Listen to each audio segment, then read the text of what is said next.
네, 심각해진 코로나19 유행 상황에 민주당은 일상 회복에 잠시 멈춤과 소상공인 손실보상 방안 논의에 속도를 내고 있습니다. 야당에서는 국민에게 일상을 돌려준다더니 오히려 아수라장을 만들어놨다, 이런 비판도 나왔는데요. 자, 국민의힘 윤석열 후보부인 김건희 씨 허위 경력 관련한 여야 신경전도 거세지고 있습니다. 여야 선대위 의원 두 분과 오늘 정치권 주요 현안 짚어보겠습니다. 더불어민주당 선대위 혁신위원장 장경태 의원, 그리고 국민의힘 선대위 대변인 김은혜 의원 두 분 모셨습니다. 어서 오십시오. 안녕하십니까? 예, 안녕하십니까? 자, 이재명 후보 오늘 오전에 이제 PCR 검사 결과를 통보받아서 음성으로 나왔고요. 이제 음성 나오자마자 조금 전에 저희가 현장 화면 보여드렸습니다만은 공공병원을 이제 찾으셨습니다. 연일 방역 행보를 이제 보이고 있는데요.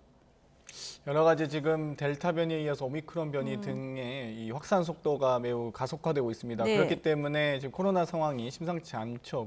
그래서 여러 이 후보께서도 공공의료도 강조하면서 또 한편으로는 여러 가지 이제 메타버스나 일정에 대한 축소 등을 검토하고 계신 걸로 알고 있는데요. 그만큼 저희가 이 여러 확산 속도와 네. 더불어 이 여러 병상 확보라든지 공공의료에 대한 중요성이 매우 강조되고 있기 때문에 거기를 또 찾으신 것 같습니다. 아, 그러니까 어제 자택 대기 중에 긴급 성명을 내셨잖아요. 즉각적으로 거리두기 강화해야 된다. 지금 메타버스 일정은 그럼 취소되는 건 아니고 아마 상당히 축소된 형태로 축소되는 운영될 형태로 걸로 확인을 예상이 하는 됩니다. 겁니까? 네, 아. 아마도 네 그렇게 될 것 같습니다. 예, 알겠습니다. 자, 근데 코로나19 상황이 지금 심상치가 않습니다. 지금 오늘 8,000명 육박하는 확진자가 나왔고, 뭐 이걸 좋게 볼 수 있는 방역 지표들이 안 보이는 상황이라서 굉장히 걱정인데, 정부가 곧 거리두기 강화 방안을 내놓겠다 이렇게 입장을 내놓긴 했거든요. 좀 네. 너무 늦었다 이런 지적도 나오는 것 같습니다. 이게 2년 동안 반복이 됐죠. 네. 아우, 그리고 예. 많은 국민들이 참았죠. 그리고 소상공인 자영업자분들도 2년 동안 국가의 방역 지침에 희생을 하며 따르지 않았겠습니까? 그런데 돌아온 것은 사실상 아무것도 없죠. 지금 QR코드처럼 방역 패스, 지금 가게에서는요 2번만 걸려도 300만 원 과태료를 내야 됩니다. 이거는 이분들에게는 예. 거의 주저앉고 일을 하지 말라는 것과 다름없거든요. 지금 저희 지역구에서도 이 버스 터미널 1년 동안 문을 닫아야 된다고 하는데 정부가 국민을 지켜주지 않고 또 국민에게 오히려 협조의 대가로 오는 건 이렇게 징벌 같은 또 형벌 같은 부분이라 생각해서요. 일단은 병상 확보가 제일 중요하죠. 그동안에 저희가 국민재난지원금 4차례 이상 시도를 했었고 또 추경도 3차례 이상 간다고 했지만 국민들에게 지금 병상 하나 수십조를 투여한들 예. 이 국민들이 치료를 제대로 받을 수 없는 이 상황에서는 일단 국가가 안전을 확보해 주는 게 가장 먼저 필요하다. 저희는 작년부터 긴급재정 명령권을 통해서라도 국민 여러분께 100조의 코로나 자금이 필요할 정도로 이 사안을 화급할 것이라 이야기를 했기 때문에 저는 병상 확보, 공공의료의 저희의 안전적인 보장부터 지금 정부가 그리고 저희도 협조해서 해야 되지 네. 않을까 생각합니다. 예, 방역을 이제 강화하려면 말씀하신 것처럼 이제 소상공인들 보상 문제도 적극적으로 네. 논의돼야 되는 이런 상황인데 오늘 이재명 후보가 이 부분을 또 한 번 강조를 했고요. 조금 전에서 당정에서 이제 관련 논의도 시작이 됐는데, 자, 내년 예산안이 통과된 지 얼마 안 됐는데 이게 추경 편성이 가능할까요? 어떻게 보십니까? 일단 사회적 거리두기를 강화한 것은 뭐 징벌이라고 표현하셨는데요. 국민 건강을 위한 최소한의 조치다라고 말씀드리고 싶고요. 하지만 2년 정도 이렇게 이 기간이 장기화되면서 어찌되었건 이 무료 검사, 또 무료 치료, 무료 백신에 걸친 여러 가지 정부가 대책을 마련했습니다. 그럼에도 불구하고 여러 가지 변이 바이러스로 인한 또 이런 확산 사태를 막기 위해서도 여러 가지 병상 확보 등도 매우 중요한 상황이고요. 이와 더불어서 여러 손실 보상에 대한 체계도 매우 중요한 것 같습니다. 저희가 이 재난지원금도 마찬가지로 10조나 25조까지 지원을 해야 된다 했는데 네. 윤석열 후보께서 50조 지원하자고 예. 이야기하셨고요. 또 김종인 이 상임선대위원장께서 100조 지원을 하자고 하셨습니다. 저는 최소한 이 50조든 100조든 저희 더불어민주당만의 이 목소리, 방법이 옳다고 생각하진 않습니다. 어찌되었건 저희가 10분 양보하고 이 국민의힘에서 만약 50조든 100조든 이 소상공인과 자영업자에 대해서 지원책을 만약 제안하셨기 때문에 그 부분은 빠른 시간 안에 이 좀 저희가 함께 여야가 공히 함께 논의했으면 좋겠고요.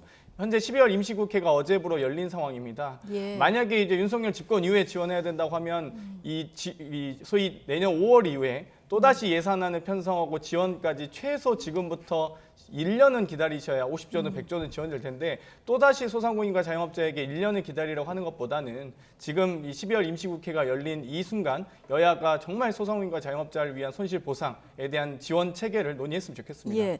저는 예. 사회적 거리두기를 징벌이라고 말씀드린 적이 없고요. 오히려 국민들이 그렇게 국가의 방역 지침에 따른 대가로 병상 하나 받아들지 못했던 이 상황에 대해서 징벌이라 얘기를 하는 겁니다. 네. 또 소상공인 자영업자 분들이 모두 폐업을 하고 사실은 원상 회복을 해야 되니까 폐업을 할래야 할 수가 없는 상황이 됐죠. 그리고 50조든 100조든 저는 먼저 소상공인 분들에게 이 지원이 가야 된다고 생각을 합니다. 그리고 예전에도 재난지원금을 20조, 30조를 한들 대출이 꽉 막힌 이 자영업자, 소상공인 분들에게 무이자로 대출을 했으면 벌써 그 돈은 실효성 있게 투입이 됐을 겁니다. 그리고 과거에 이재명 후보님도 워낙 추진력이 강하시기 때문에 기재부에 대해서도 맴매라고 하면서 네. 또 민주당 내에서도 국정조사를 말씀하셨죠. 기재부가 말을 안 듣는다고요. 그러면 문재인 대통령과 기재부를 설득해서 빨리 추가 추경이든 아니면은 긴급재정 명령권이든 발동하게 하셔서 지금 더 손해가 그리고 더 피해가 막심해진 국민들에게 재빨리 많은 분들에게 이 안전을 보장받을 수 있도록 보상에 착수해 주시기를 정말 바랍니다. 야당이 아니라 정부를 먼저 설득해라 이런 말씀이십니다. 야당은 예산 편성권이 없죠. 예. 그리고 예산 편성권은 정부의 고유한 권한이죠. 따라서 지금 어쨌든 저희가 내년도 예산안을 통과한 지 얼마 되지 않았지만 한 달도 되지 않았죠. 그렇지만 추가로 추경을 한다든지 아니면은 예산상에서의 용도를 재조정한다면 그건 기재부와 문재인 정부와 함께 네. 협의하는 게 당연한 원칙이고 수순이죠. 예. 예산 편성권을 야당 보고 내놓으라고 하면 국민들은 오히려 예산을 내놓을 의지가 없구나 그렇게 생각하실 겁니다. 예. 그러니까 큰 틀에서 소상공인 보상 문제에 대해서 국민의힘도 찬성이다. 자, 이렇게 좀 정리를 하면 될 것 같은데. 진작했어야죠. 작년부터 100조 이야기했었습니다. 예. 어쨌든 이재명 후보가 국민의힘의 손실보상 50조, 100조 이 공약 받아들이자 속도전으로 응수를 하고 있는 이런 상황인데요. 자, 이뿐만 아니라 전두환 공과 발언도 있었고요. 다주택자 양도세 유예 주장까지 지금 거침없는 실용주의 행보를 이어가고 있는 이런 상황이죠. 그러나 너무 또 일방통행이었던 걸까요? 당내에서 쓴소리가 나왔는데 이 얘기 잠깐 듣고 오시죠. 이재명 후보한테 정말 공개적으로 말을 하고 싶은 거는 네. 지난번 민주당의 이재명이 아니라 이재명의 민주당이 되겠다라고 해서 저는 질겁을 했거든요. 예. 민주당 이재명 후보는 이재명의 민주당이 아니고 민주당의 이재명 후보입니다. 그 당과 함께 당 속에서 의견이 조율되고 거기서 수렴되는 것에 대한 부분에 대해서 받쳐주기를 바랍니다. 자, 이재명의 민주당이 되겠다고 해서 질겁을 했다. 지금 이렇게 작심 비판을 하는 얘기를 듣고 왔는데 장경태 의원님 의견은 어떠십니까? 뭐 일단 이 정치인의 정책적 유연성과 또 국민의 의사를 최우선으로 생각하는 것은 매우 중요한 것 같습니다. 그 부분을 강조하신 말씀이라고 좀 말씀드리고 싶고요. 전두환 공가에 대한 발언도 전두환 씨 공가에 대한 발언도 사실 저는 제가 이야기는 그렇게 했습니다. 이 3조 호황 시기에 어찌되었건 여러 가지 뭐 3조 호황을 최대한 이 특수를 누린 이 정권이었다. 이와 더불어 뭐 개똥도 쓸 땐 있다. 약간 이 정도의 이 의미라고 받아들였지 뭐 그걸 가지고 찬양을 했거나 이런 부분은 아니었거든요. 그렇기 때문에 여러 가지 이 부분 논란은 크게 없었던 것 같고요. 예. 다만 이제 이 다주택자 양도세 유예에 대해서 이 3주택 이상에 대해서 다주택 양도세 중과를 하고 있습니다. 작년 7.10 대책 이후에 더 중과가 됐는데요. 이 부분은 조금 더 당내에서 어찌되고 수기 과정은 좀 필요한 것 같습니다. 왜냐하면 작년 7.10 대책 이후에 여러 가지 입법 조치로 이 정부가 이미 1년간 유예를 했었거든요. 양도세 부과를 중과 부과를 유예를 한 상황이기 때문에 이 부분에 대해서는 조금 더 심도 깊은 논의는 할 것 같습니다. 네, 지금 말씀하신 다주택자 양도세 완화 문제 그리고 기본소득 또 이제 전두환 공가 발언까지 국민의힘에서는 이재명 후보의 말 바꾸기가 좀 심각하다 이렇게 보시는 것 같습니다. 이재명 후보님이 참 순발력이 있으시죠. 그리고 변신에 능하십니다. 그게 우리로서는 공격 포인트도 되긴 하지만 우리도 긴장을 늦추면 안 된다라고 하는 그런 경계 지점이 되거든요. 근데 좀 정도가 심하신 것 같습니다. 왜냐하면 전두환 전 대통령만 하더라도 불과 한 달 조금 전에 광주에 내려가서는 전두환 전 대통령 그 비석을 밟으면서 용서받지 못할 반란 수괴범 취지로 말씀을 하셨다가 한 달 조금 지나서 전두환 전 대통령이 고등학교를 다닌 인연이 있는 TK 지역에 가서는 경제 하나는 잘한 것 같다라는 취지로 말씀하신 건 과연 역사에 대한 이재명 후보의 관은 무엇일까?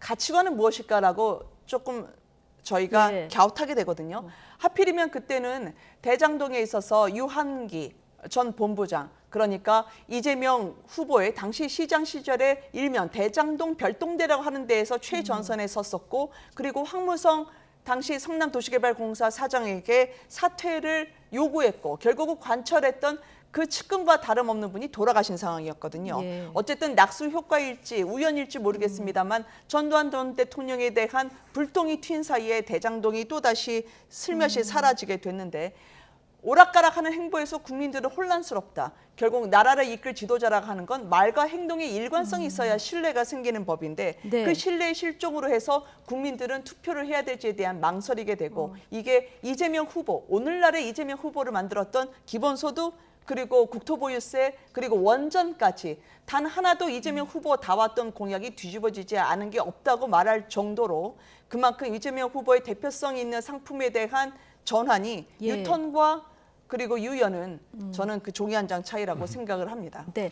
저는 이게 고집불통 후보와 이 국민 우선 후보의 차이라고 보는데요. 어찌됐건 뭐 부정식품을 먹어야 된다거나 예를 들면 청약통장도 모르신다거나 정규직과 비정규직의 차이가 없다거나 얼마 전 또 이 발언에서도 150만 원 받겠다고 하면데 왜 일을 못하게 하냐라는 발언, 최저시급과 52시간 주 52시간 노동은 비현실적이다 했던 발언들이 저는 경선 전에 여러 가지 일일 망언에 대해서 지적하고 싶진 않습니다만 경선 이후에 최소한 이 국민의힘 선대위가 구성된 이후에 당의 정책적 지원을 받는 상황에서도 전혀 정책적인 차이가 변화가 없어서 예. 대단히 안타깝습니다. 좀 차라리 변화하셨으면 좋겠습니다. 네. 네, 문재인 윤석열 후보의 이제 노동관에 대해서는 어제 분명히 강제 해고나 그런 부분에 대해서 부정적인 입장을 윤석열 후보가 표명을 했었고 또 주 52시간 그리고 최저임금과 관련해서도 노동자 편에 설 것임을 어제 그리고 오늘도 밝힌 바가 있습니다. 네. 그리고 저희가 물론 그 정치가 대선에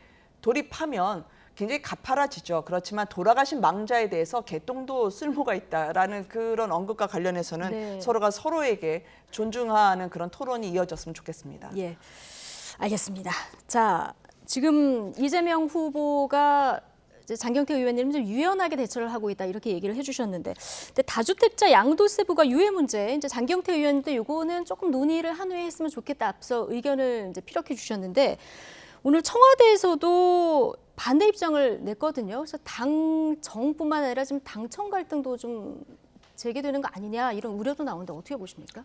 뭐 당청 갈등이라고까지는 볼 수는 없을 것 같습니다. 예. 어찌되었건 작년 7.10 대책의 발표 이 이유가 실수요에 대해서는 최대한 보장하고 지원하되 이 소위 투기 수요에 대해서는 좀 제재를 예. 하겠다라는 취지였고요. 또 이 제도를 바로 소위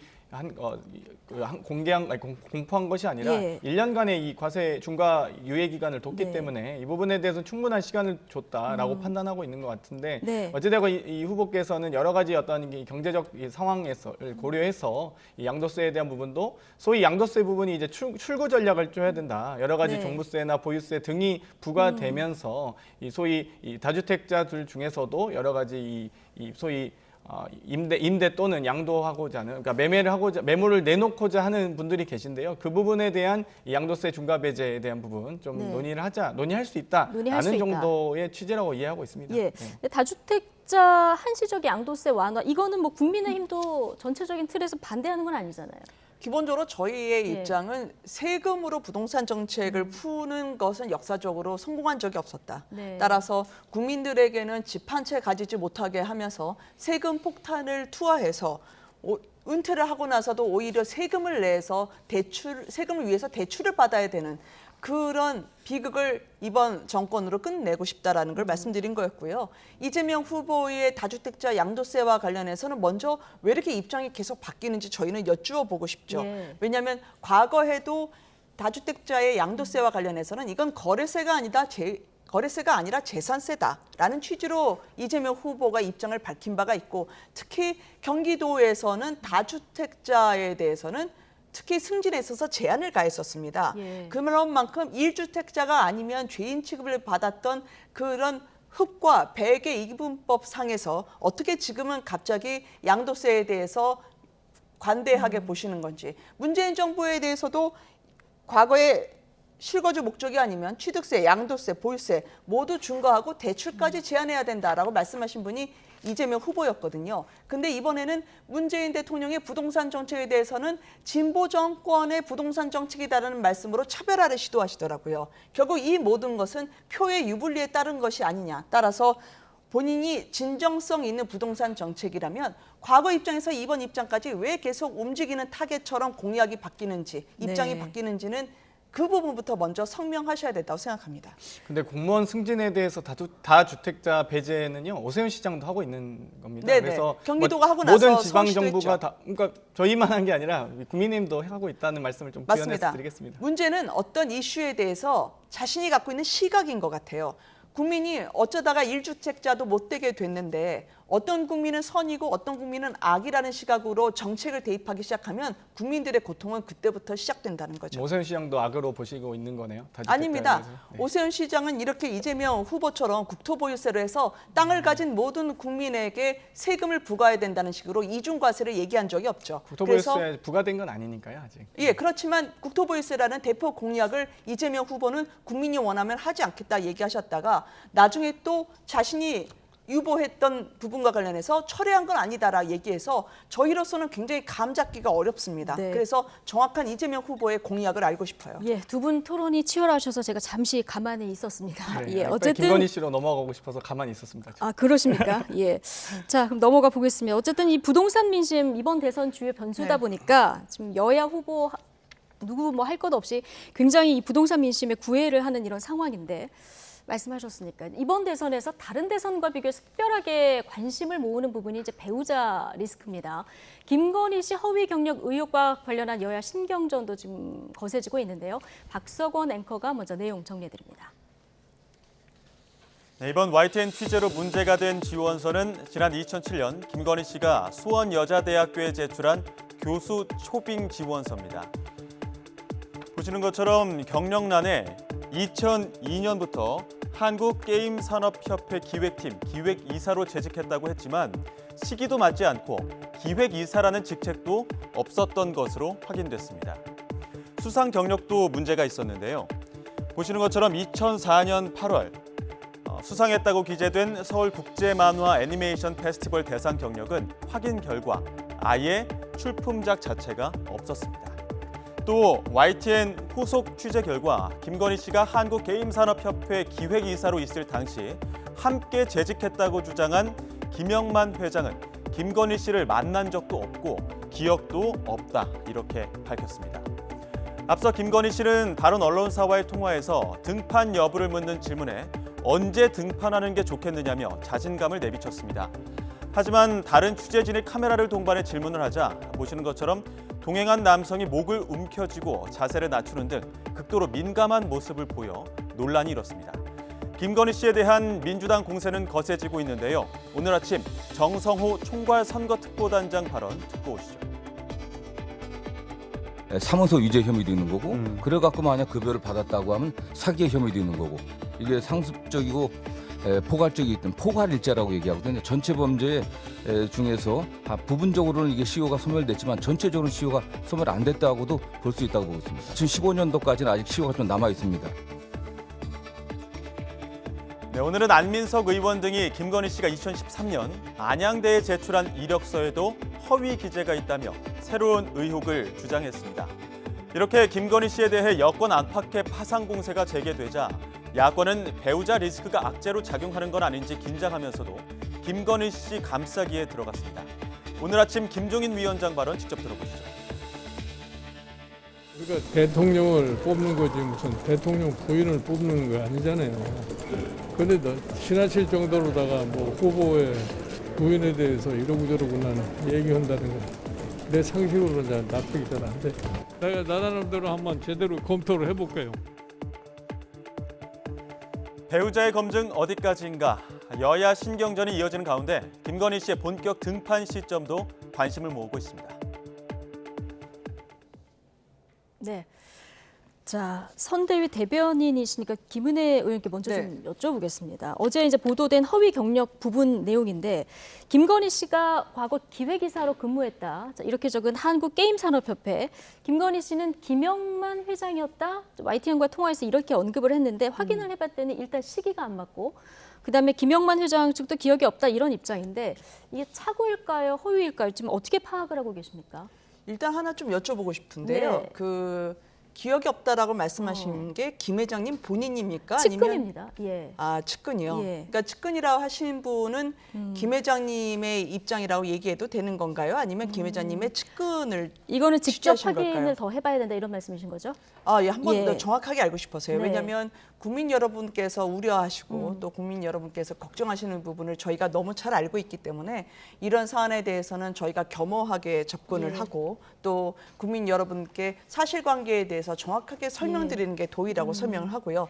또 그와 함께 오늘 제가 오기 전에도 그 YTN의 보도에 따르면 그 김건희 여사가 기자님도 뭐 털면 못 털릴 것 같으냐라는 말을 했다라는 걸 전원을 빌어서 전파의 한 의원님이 말씀을 하시더라고요. 네. 공중파처럼 여겨지는 라디오 방송에서요. 저는 물론 공격은 하실 수 있다고 생각을 하는데 예. 보도가 되지 않은 것을 전원을 빌어서 그렇게 얘기를 하시는 건 그거는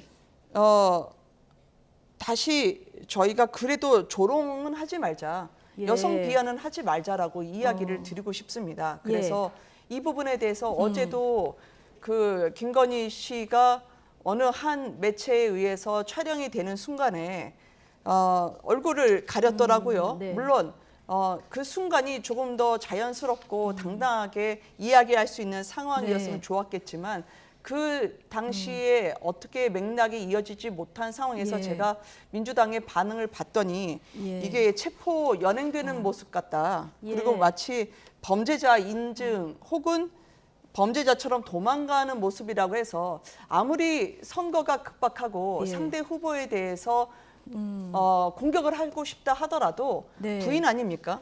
그 왜 대통령 선거를 예. 대통령 부인 선거로 끌고 예. 가시면서 이렇게 난도질하면서까지 낙인을 찍으려고 하시는지 그 부분은 조금 더 냉정해지자라고 예, 말씀을 조금 드리고 더 싶어요. 냉정해지자. 근데 물론 이제 검증은 해야겠지만 그럼요. 이거 조롱은 하지 말아야 된다. 뭐 동의를 하는데 일단 김건희 씨는 이 관련 의혹 관련해서 재직 증명서는 위조하지 않았다 이렇게 얘기했는데 혹시 그때 당시에 서류라든가 이런 걸 좀 검토해서 선대위 차원에서 파악하고 계신 내용이 있을까요? 오늘 저희가 김종인 위원장 주재로 회의를 했습니다. 네. 그리고 선대위 차원에서도 국민 여러분께서 듣고 싶은 말은 어떤 당위라는 말보다는 실제적인 사실관계일 것이다라고 하는 게 이제 많은 분들이 생각을 하고 어제부터 윤석열 후보가 관훈 토론을 통해서 말씀을 드렸죠. 그리고 국민 여러분들께는 이게 시간이 오래 걸리지 않게 네. 저희가 진솔하고 그리고 솔직하게 말씀드리려고 하고요. 네. 그리고 그 부분에 대해서는 추호도 어떤 부분이 의도가 있어서 숨기거나 그런 네. 게 아니기 때문에요. 예. 그 부분은 꼭 말씀을 드리고 싶습니다. 예, 상황 파악을 이제 해서 말씀을 드리겠다,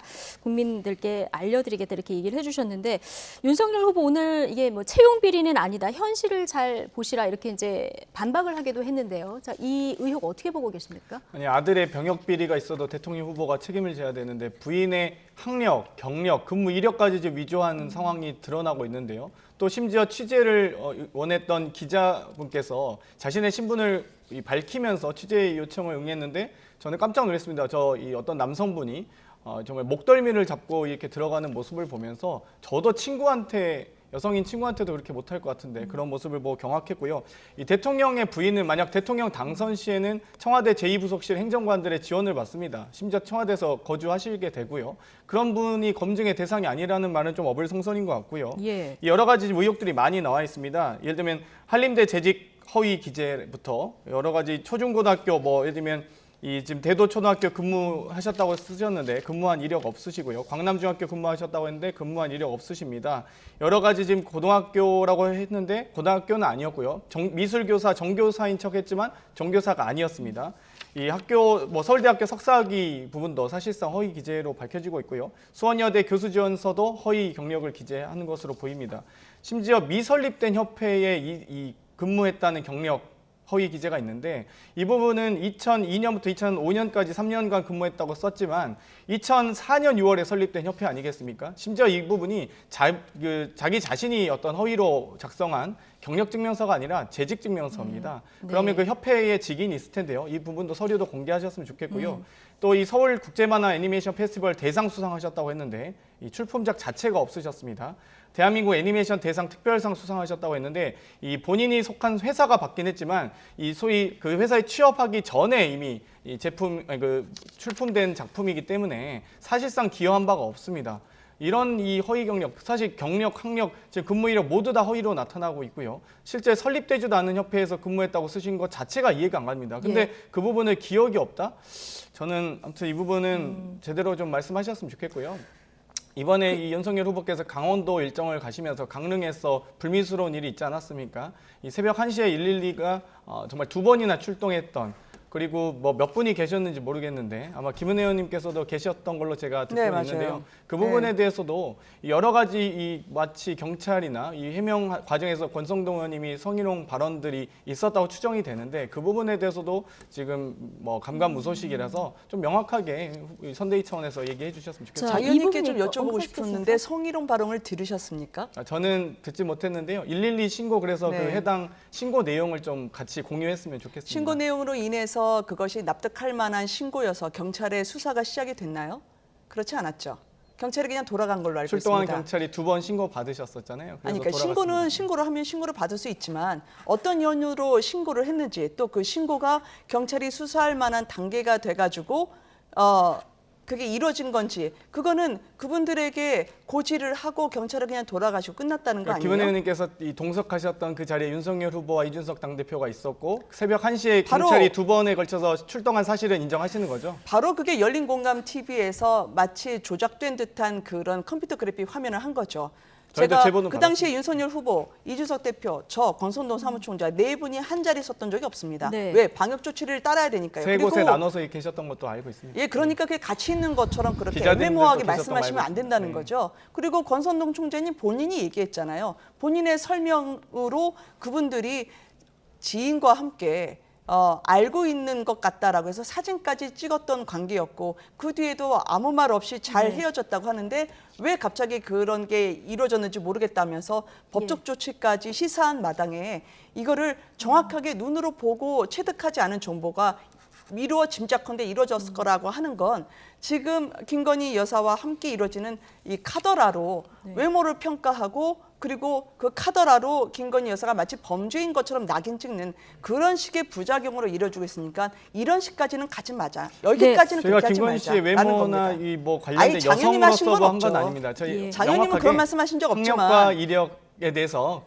명명백백하게 진실만 밝혀주시기 박원순 전 바라겠습니다. 시장님, 오고돈 전 시장님까지 해가지고 페미니스트 정당이라고 얘기했지만 여성에 대해서 문제가 나온다 하더라도 저희가 단 한 번 김혜경 여사에 대해서 소방서 출동 때 뭐라고 한 적 있나요? 없습니다. 왜냐하면 후보자 가족은 보호돼야 되고 저희가 확인되지 않은 부분에 대해서는 예. 공격하고 싶지 않았기 때문이죠. 알겠습니다. 지금 네. 다른 주제로 이제 넘어가서 두 분의 공방이 치열해지셨는데 뭐 권성동 의원 직접 이야기를 들어봐야 이게 확실해질 것 같고요. 지금 어쨌든 이제 다시 김건희 씨 얘기로 돌아가서 민주당에서는 이제 어제 수원여대 이거 이외에 다른 의혹들을 오늘 또 기자회견을 하셨고 법적 문제까지 이제 거론하고 있는 이런 상황입니다. 자, 그런데 김건희 씨 해명 관련한 이제 뒷말도 좀 나오다 보니까 국민의힘에서는 후보 배우자에 대한 선대위 차원의 관리가 필요하다 이런 지적도 나왔습니다. 듣고 오시겠습니다. 그동안 그 언론에서 불시에 전화를 하면 하소연을 하거나 네네. 또 억울함을 호소하는 그것을 또 마치 인터뷰한 것처럼 만들어서 네. 확대 재생산을 하고 하루 종일 24시간 또 언론에서 틀어대니까 또 더 네.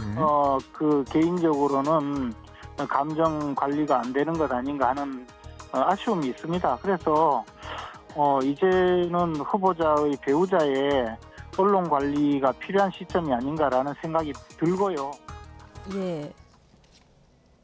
자, 일단 그 김재원 의원 얘기를 들어보면 이제 언론에 약간 불만이 있으신 것 같고요. 그 뒤에 그런데 개인적으로는 김건희 씨 인터뷰 관련해서 감정 관리를 조금 선대위 차원에서 해야 될 필요가 있지 않느냐, 발언 관리를. 자, 이런 얘기를 했는데 지금 선대위 차원에서 이 대응 어떻게 준비하고 계십니까? 후보 배우자의 공식 활동이 시작되면 예. 다행히 전담 수행팀이 꾸려집니다. 또 그 부분에 대해서 저희가 당연히 해야 되죠.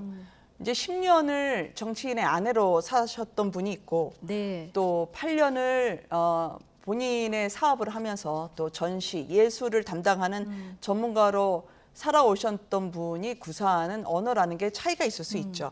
일명 정치인의 언어라고 하면 숙련됐다고 이야기를 하고요. 예. 또 이런 정치와는 전혀 관계가 없는 곳에서 사셨던 분에게 갑자기 그 정치인의 부인으로 능숙한 언론 인터뷰 그리고 아주 유려한 말들 이야기하기 참 쉽지가 않죠. 예. 그러니까 그런 부분에 대해서는 어쩌다 나올 수 있는 말들을 대서특필하게 하면서 마치 키득키득대듯 하는 그런 부작용이 나오지 않도록 아까 말씀드린 이력과 그리고 경력에 관한 부분들은 저희는 진솔하게 꼭 국민에게 있는 그대로 저희가 파악한 사실관계로 말씀을 선대위 차원에서 드리겠습니다. 앞으로는 그렇게 종합해서 대응을 하시는 예, 걸로. 그렇게 해야죠. 네. 알겠습니다.